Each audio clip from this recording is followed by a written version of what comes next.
Bonjour les amis, nouvelle vidéo aujourd'hui pour retrouver le capitaine Juvin Brunet qui était sur GPTV avec Mike Borowski. Et vous vous demandez comment on pourrait arrêter tout ça. Eh bien, le capitaine Juvin Brunet, lui, a une solution et il voit une possibilité, et notamment l'armée française. Mais juste avant de l'écouter comme d'habitude, n'oubliez pas de vous abonner, le pouce, le commentaire, le partage, le boost de la vidéo.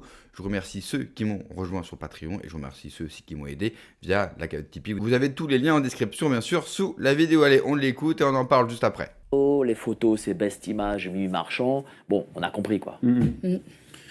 Après, il faudra vérifier si tous ces candidats ne sont pas encore, mais bon, c'est une quasi-certitude, suivis par le logiciel qu'on appelle, je crois, Nation Builder, quelque chose comme ça, qui est un logiciel américain où les serveurs sont aux États-Unis, et ce qui permet en fait de tout suivre en temps réel des politiques électorales étrangères. On est toujours donc dans l'Empire, hein, bien sûr, donc tout est centralisé là-bas. Mais je ne sais pas si tu veux changer de sujet, mais précédemment, tu parlais justement du comment on fait pour sortir de cette histoire. Il y a deux voies principales. Voilà. La première voie, c'est le sacrifice du confort. On va tous sacrifier un peu notre confort et on va se mettre à se fatiguer dans une campagne électorale, on va dire dingue. On va tous essayer de faire monter la sauce et on aura juste sacrifié notre confort. Voilà. Et on va essayer de, on va dire, mettre un coin dans... essayer de faire un putsch électoral. Voilà. Essayer de putcher électoralement ce système et de rentrer dedans pour ensuite, on va dire, le neutraliser. Bon. Probabilité faible. Mais qui permet simplement d'avoir une exposition médiatique permettant de faire passer des idées. Point barre. Voilà. Deuxième option, sacrifice de la liberté, voire sacrifice de la vie, le putsch. Bah, voilà. C'est simple. Le sacrifice de la liberté, c'est binaire. Je parle du sacrifice de la liberté. Hein. Comme tu as fait en ayant cette détention. Oui, 8 mois de prison. C'est un vrai sacrifice pour le 8 coup. Mois de prison et 3 ans. Admirable. Je sais pas si c'est admirable. Bah si. Parce je me fais vomir dessus toute la journée. Bah, et j'ai se faire vomir, ça on s'en fout. J'ai été blacklisté de différents médias mainstream et dissidents pour justement pour ce que j'avais fait à l'époque.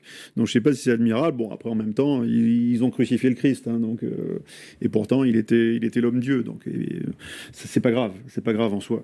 Mais voilà, pour revenir à ces choses-là, les choses sont binaires. Voilà, et il faut simplement avoir cette notion de 3 sacrifices possibles. Donc on parlait du Christ, voilà, lui il a sacrifié tout voilà, pour nous, pour racheter nos péchés.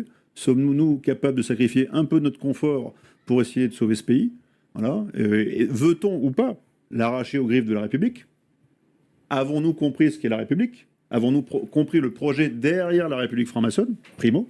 Avons-nous compris le projet derrière les Lumières? Secondo.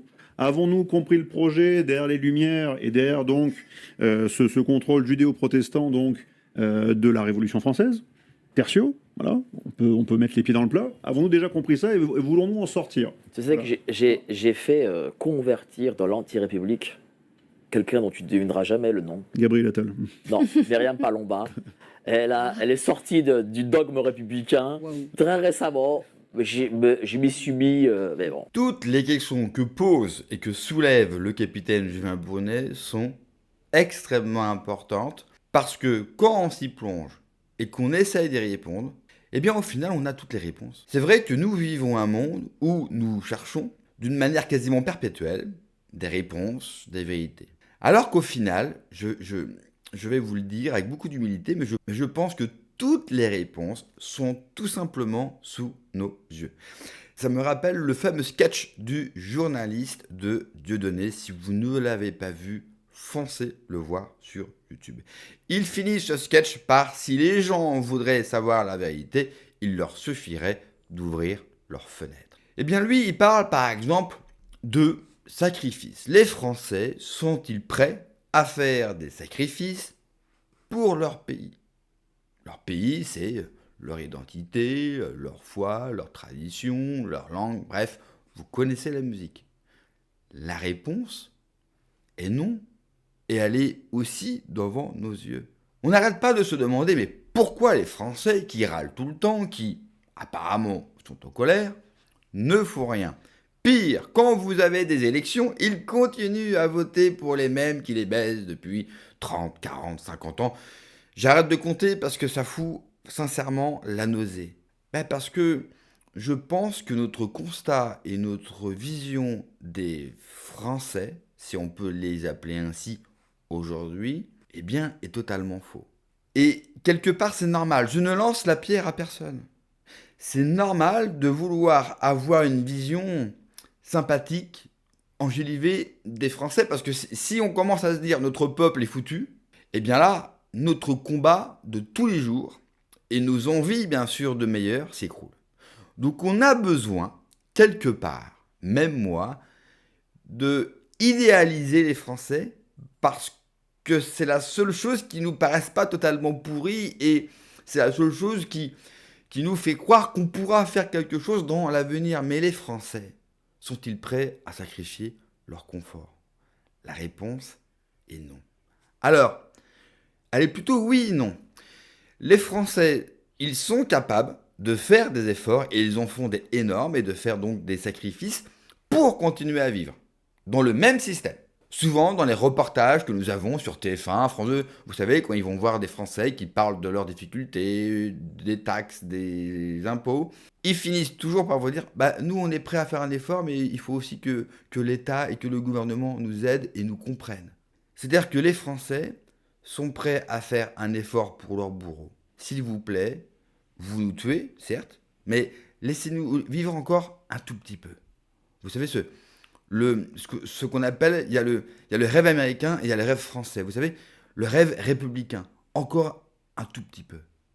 Par contre, les Français, ils nous ont démontré depuis des années que faire des sacrifices pour leur pays, ça, ils n'en sont absolument pas capables.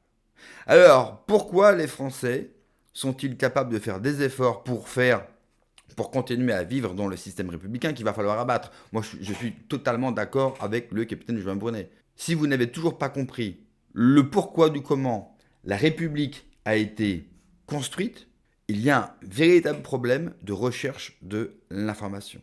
Et ceux qui me proposent de sauver la France, du coup, tout en restant dans le modèle républicain, me prennent pour un con et vous prennent pour un con. Les républiques, c'est un outil, comme l'Union européenne, comme toutes ces structures, comme tous ces modèles politiques, ce sont des modèles qui détruisent les nations.